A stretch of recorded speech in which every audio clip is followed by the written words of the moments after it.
What is going on, my friends, and welcome back to another video here on the channel. Now, in today's video, we're going to be going over what's happening with Kaspa's price right now because it's very important and you need to watch it extremely closely. And so with that said, let's not waste any more time at all and let's get straight into it. Now, guys, don't forget, if you do want to trade some Kaspa on up to 25x leverage without needing to KYC, meaning you don't need to give them any of your personal information or use a VPN, you can use the link to Margex down in the description below. And the coolest part is you're going to get up to $10,000 in bonuses if you do sign up with my link down there. So make sure you go do that. The link is in the description below. Now, let's talk about what's happening with Kaspa. Okay, let's talk about what's happening with Kaspa and why did I say this is Kaspa's last chance?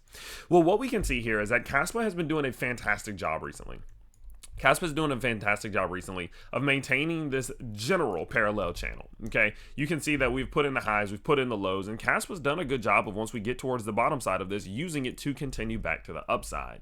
But the issue is that where we are right now is that if Kaspa is not able to do it again, and if it's unable to use this support to continue back to the top side, there's a chance that we could see a pullback that could be as big as 25 to 30%. And that's what I want to explain to you quickly. Now, the reason I came to this conclusion is because where Kaspa is right now is in a pretty damn good zone of support. Okay, what you can see here is that we have this macro support that we've been building since, let's go ahead and call that June of this year, in which we put in support here, almost support there, and of course support most recently there. Now, this little support zone is anywhere from 13.5 to about 14 cents roughly, and Kaspa's done again a good job at holding it. Usually speaking, whenever we get down towards this little zone of support, we're also around this general area on the RSI, and we do get that move back towards the upside. So overall, Kaspa has a pretty decent chance right now of being able to sustain this level and use it to continue higher. Now, not only is it capable of using this level, but there is also, again, the ascending level of support from the channel that is also starting to reach us right about now.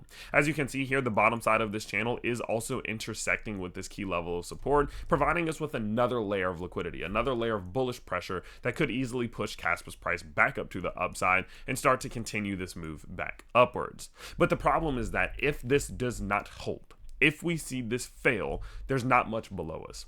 There's not a ton below us, at least. And the door is open for Kaspa to start really pulling back, right? Again, upwards of 20%. Now, it could be as low as 5%, but it could be of upwards of 20%. That's obviously something you want to be ready for. Now, the reason being is because, one, there is no recent liquidity here.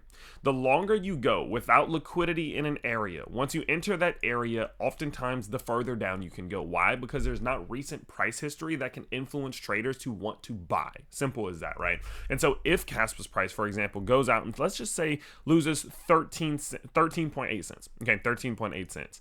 Realistically, there's not much below us. There's not much below us. Now, there are a couple things, and let's go over those to see what that could look like, but there's not a ton, okay? The first thing that we have right here that's obvious, that you can clearly see, is, of course, around 12.5 cents. We previously found some support here. We wicked, and we continue back upwards, and so realistically, there is that support there. Now, from a liquidity perspective, between this zone and this zone, there's really not much for us to go off there, but from a Fibonacci perspective, we do have something there, okay? What we can see is if we go swing low all the way up to swing high, we do have this macro 618 to 786 Fibonacci zone that's right there, and although it's not the strongest zone ever, it will provide some sort of bullish liquidity that could push the price higher. But again, when you go a while without having any liquidity here, the likelihood of being able to sustain a zone like this just gets lower and lower and lower. And then in the worst case scenario, of course, if none of those zones hold, it's most likely that we revisit that previous point of macro support, which is sat right around 10.5 to 10.2 cents. And clearly, again, that would be a fall of about 20 to 25%. And so, of course, although I don't particularly think that we're going to go down this low and that we're going to fall that low, I do think that there is a good chance that we do find some support and continue upwards based off the RSI, based off the liquidity, based off the channel. You need to be aware that if this does fail again, it could get ugly fast, and you just got to be mentally prepared for it. And so what I personally am doing right now is I am buying a little bit of Kaspa while we are at the bottom side of this channel, but I'm not going absolutely crazy. I'm not going to load up right now, just knowing the risk of if this does lose some support. Of course, you could put a stop loss.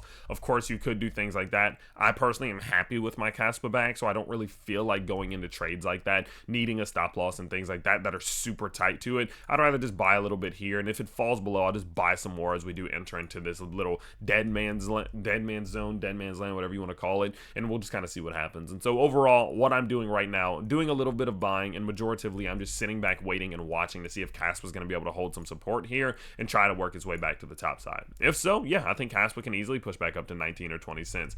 But boy, if it fails, we could be looking for a drop that's upwards of 15 to 20%, and we'll just have to see what happens. So don't forget, of course, if you do want to do some trading on Kaspa right now, you can use that Kaspa Margex link down in the description below. Trade on up to 25x leverage, again, without needing KYC, without needing to use a VPN. And while you are down there, let me know in the comments, what are you thinking about Kaspa right now? Are you bullish, or are you bearish, or a little bit neutral? I can't wait to talk to you all down there, and I also can't wait to see you all in the next video. Peace out, everybody.